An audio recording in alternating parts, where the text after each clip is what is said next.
Bonjour chers amis, je voudrais partager encore avec toi ce samedi une histoire qui se trouve dans le livre de Jean au chapitre 5. C'est l'histoire d'un homme qui est malade depuis près de 38 ans et il attendait au bord de la piscine la guérison. Et j'imagine que pendant ce temps-là, il a tout perdu. Et même les gardes malades qui étaient venus avec lui se sont découragés parce que 38 ans, ce n'est pas 38 jours. Et ils sont repartis. La femme peut-être pour aller s'occuper des enfants. Les enfants pour continuer les études. Certains parents pour s'occuper, pour retrouver leurs affaires. Et là, il était là couché pendant 38 ans. Jésus va arriver, il va le trouver là et va lui poser une question. Veux-tu être guéri? Et à la grande surprise de tout le monde, à ma grande surprise, le monsieur, au lieu de répondre par l'affirmative, a commencé à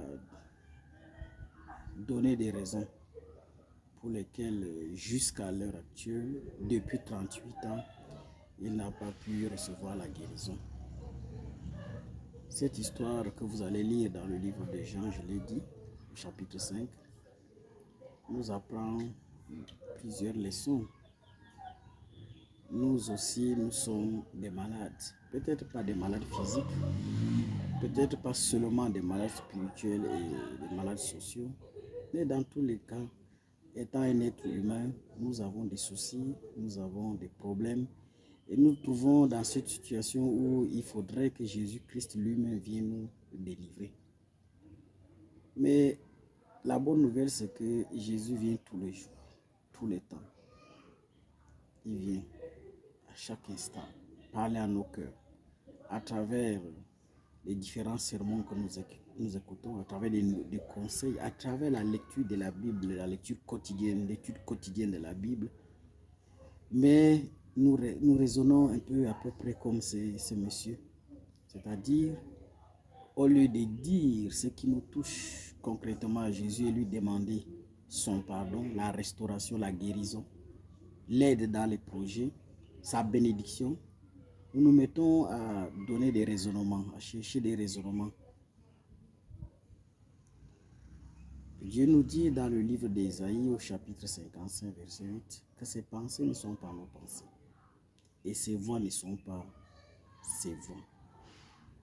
Cher ami, aujourd'hui, quelles que soient les difficultés, quelle que soit la durée des problèmes que tu as, des maladies que tu portes, quel que soit ce qui se passe dans ta vie, notre Seigneur Jésus nous appelle à lui, à travers ce verset que j'aime beaucoup, qui se trouve dans Matthieu 11, verset 28.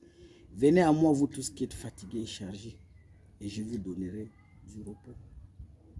Nous n'avons pas à donner quelques raisonnements.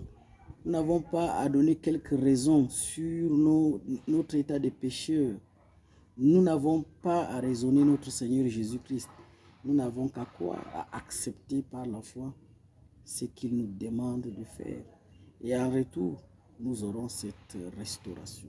Comme notre malade de Jean au chapitre 5, il a été guéri, il est devenu un missionnaire.